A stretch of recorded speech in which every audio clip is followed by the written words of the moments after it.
Thank you, El, for those kind words. So good morning, all of you.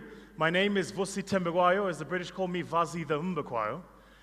I don't have much time, so I'm going to get right to the business of our business here today.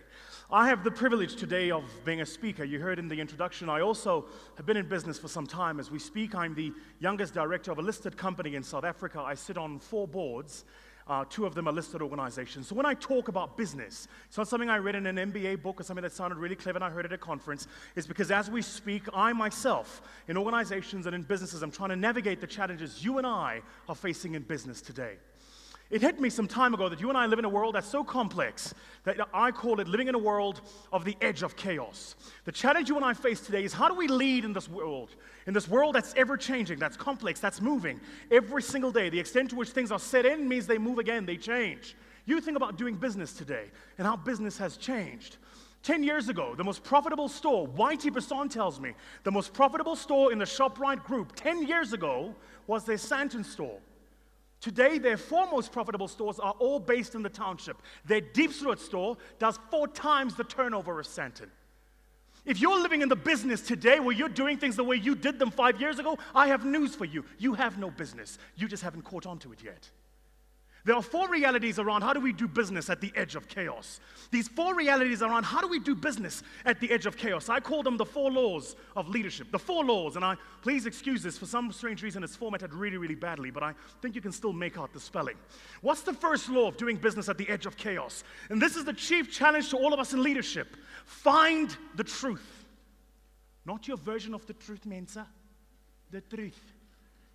But this requires true leadership, because you know what happens in large organizations? These massive pyramid structures, 1 person at the top, a whole lot of people at the bottom, and people above them in layers to manage them.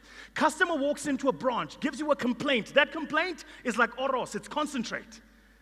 But what happens when that complaint makes its way up the rungs of the organization to the people at the top of that business? It gets filtered down.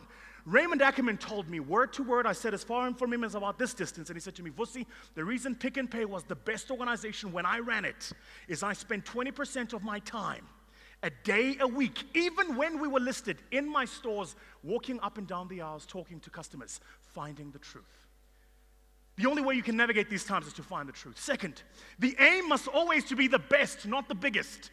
It pains me as a man of color to say this, ladies and gentlemen, but maybe size is not everything, comrades. Just maybe. I have seen so many organizations make the cardinal mistake of chasing size. You think about it in the cell phone telephony business. What happened when Nokia came out with innovations? They had a simple QWERTY keyboard and a simple screen. What did we do? We voted for them with their money. They were the best. And because we voted for them with their money, they became the biggest.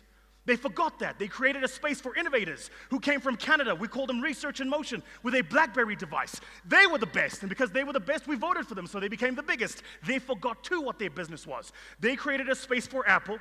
2 months ago, I traveled to South Korea to meet what I call the world's most innovative company today, Samsung.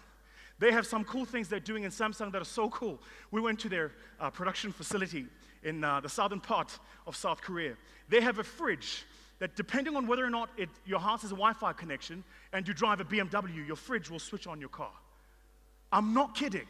Why? Because they understand the rate at which customers are changing infers they have to change even faster. The aim must always to be the best, not the biggest.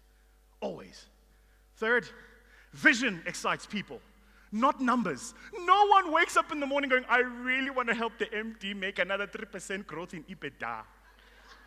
Nobody. If you tell your people you want to make more money, all they're hearing is, I want to make more money for me, the boss, the shareholders. That's the truth. No one gets excited by numbers, and I should know. I'm a chain investment banker. I worked as a chartered financial analyst. I structured many a deal in the mergers and acquisition space. I understand the importance of a balance sheet, but I'm telling you, you want to excite your people? It never happens with the numbers. Spoke at a conference last night. The CEO got up, and his first 10 slides were all presentations on numbers. How excited do you think his people were? Vision excites people, not numbers. And finally, and this is the hard one, this is the one many businesses get wrong, lead by the business case. Not the business person, not the title, not who has what job, not who has been in what organization for how long, the level of qualification they have, their job, whether or not they have a corner office with air conditioning. Lead by their business case. This one was told to me by my own personal mentor, Adrian Gore. He says, Vusi, the reason discovery is because we lead by the business case. You want to know what that means? That means we listen to our people regardless of which part of the organization they're in. Discovery Insure was not an innovation of the fancy people sitting in the actuarial department. It was an innovation of a call center agent. They have a new innovation coming out, by the way, in Discovery Insure. Because a call center agent said to them, guys, most of the claims we're getting are all from people who have clashes and collisions when they're driving. And it's because they're on their phones.